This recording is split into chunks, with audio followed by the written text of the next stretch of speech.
Hello दोस्तों, नमस्कार। हाजिर हूँ फिर से एक नई वीडियो लेकर के। आज इस वीडियो के माध्यम से हम बात करेंगे बिहार की जीडीपी के बारे में और बिहार आज क्यों गरीब राज्य बन के रह गया। देश में बाकी जो राज्य है वो आगे बढ़ रहा है और बिहार सबसे पीछे क्यों रह गया है। इनके मुख्यतः बहुत सारे कारण हैं जो कि मैं डिटेल में इसमें डिस्कस करूँगा इस वीडियो के माध्यम से। जो कि पहला कारण है बिहार में कि है जो कृषि जो है वहाँ पर जो बाकी राज्यों में वैज्ञानिक पद्धति के माध्यम से होता है और बिहार में खास करके कृषि जो है एकदम पूरा जो पुराना पद्धति है उसी को अपना के कर रहा है।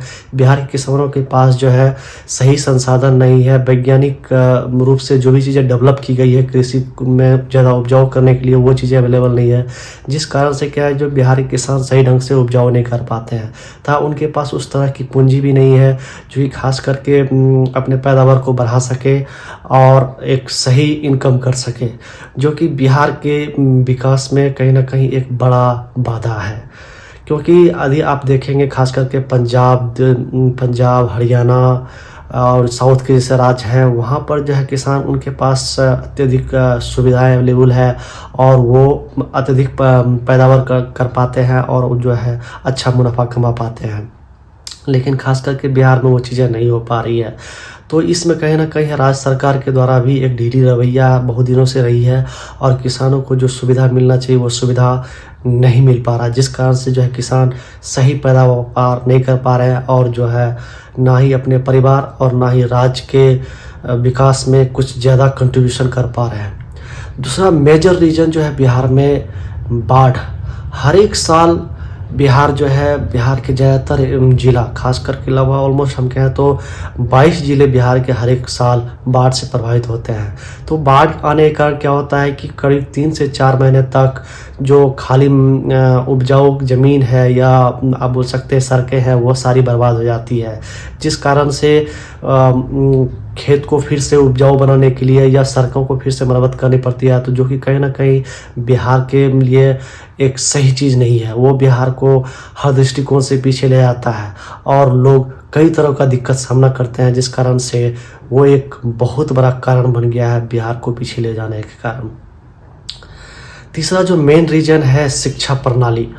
बिहार में आज देखें तो लोग पढ़ने के लिए उत्सुक हैं, पढ़ना चाहते हैं, परिवार जो है अपने बच्चे को पढ़ाना चाहते हैं, लेकिन राज्य में क्या है कुछ तकनीकी शिक्षा व्यवस्था नहीं है ताकि उस पढ़ाई को करके जो है वो अच्छी तरह का जॉब ले सके या दुनिया में जो लोग आगे बढ़ रहे हैं, देश में जो लोग आगे बढ़ रहे हैं उनके साथ कंधा से आगे मिलाकर चल सके। हमारे कुछ ऐसी संस्थानें हैं लेकिन वो काफ़ी नहीं है बिहार के विकास के लिए, बिहार के शिक्षा को आगे बढ़ाने के लिए। उसके बाद जो भी हमारे पास जो भी राज्य में उस तरह की सुविधाएं हैं वो एक तरह से आप बोल सकते हैं कि नाम मात्र है। बस यूँ बोल सकते हैं कि सरकार किसी तरह से उस चीज़ों को आगे बढ़ा रही है, लेकिन वहाँ पे जो जिस तरह से सुविधाएं होना चाहिए ताकि स्टूडेंट पढ़ करके एक जॉब अच्छी तरह जॉब ले सके और आगे बढ़ सके। लोग पढ़ाई तो कर रहे हैं लेकिन वो अपनी सेल्फ स्टडी को जब वो समझ पाते हैं कि अब हमें अच्छे से पढ़ाई करना चाहिए ताकि हम किसी एग्ज़ाम को किसी भी चीज़ों को पास कर सकते हैं, तब जाके वो परिपक्व होते हैं।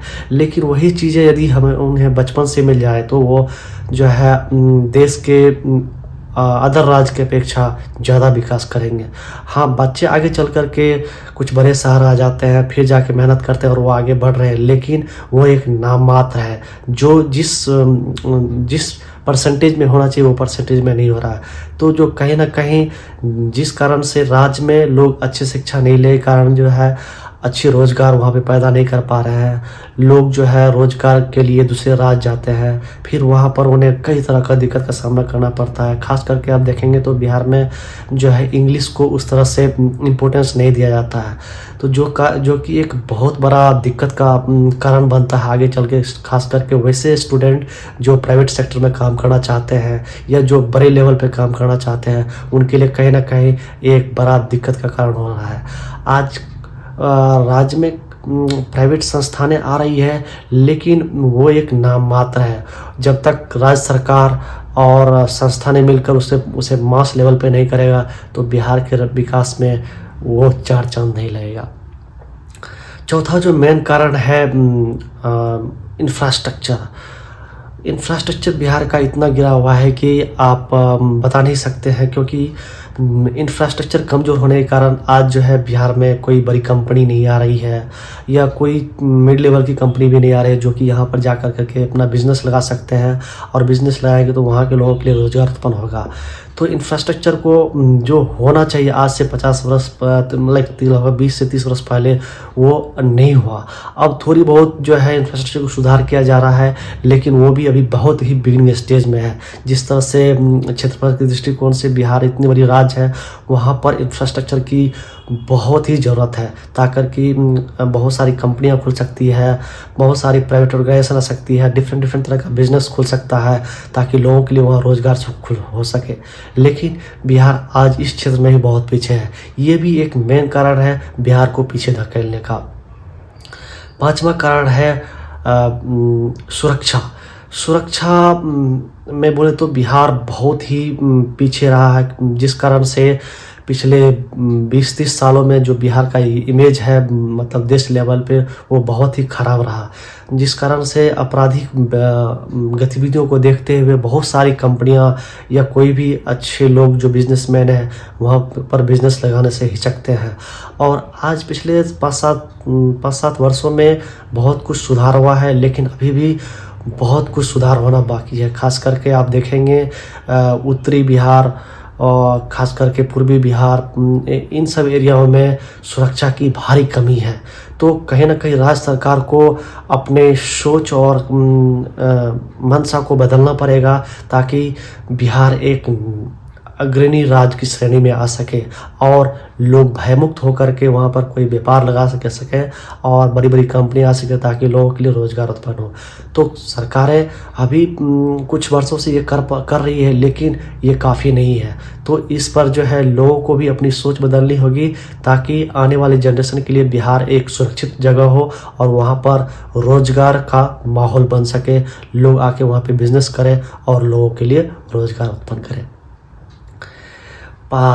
6ठी चीज़ें जो है वहाँ पर जो है बिहार जो है कई तरह के कल्चर से जाना जाता है।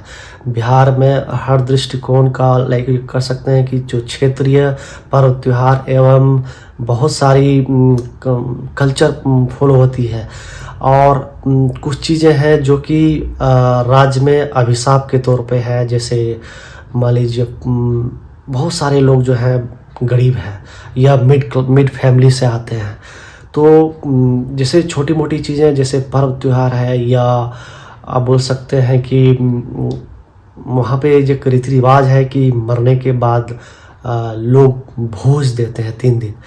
तो जो कि एक बड़े फैमिली के लिए तो ठीक है, लेकिन जो मिड फैमिली है या छोटी फैमिली है उनके लिए एक अभिशाप बन जाता है। जिस तरह से आज महंगाई बढ़ रही है, तो लोगों के लिए वो लोग तो कर लेते हैं कर्ज लेकर के इधर उधर करके, लेकिन कहीं ना कहीं उसके परिवार को वह बहुत पीछे ले जाता है।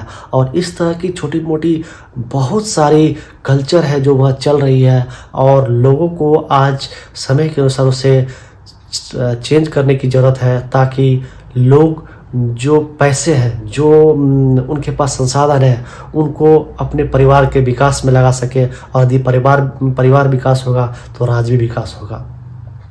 तो ये सब जो चंद कारण हैं जिस कारण से आज बिहार अपनी प्रगति को उस मुकाम पर नहीं ला पाया जिस तरह से बाकी राज्य ला पा रही है।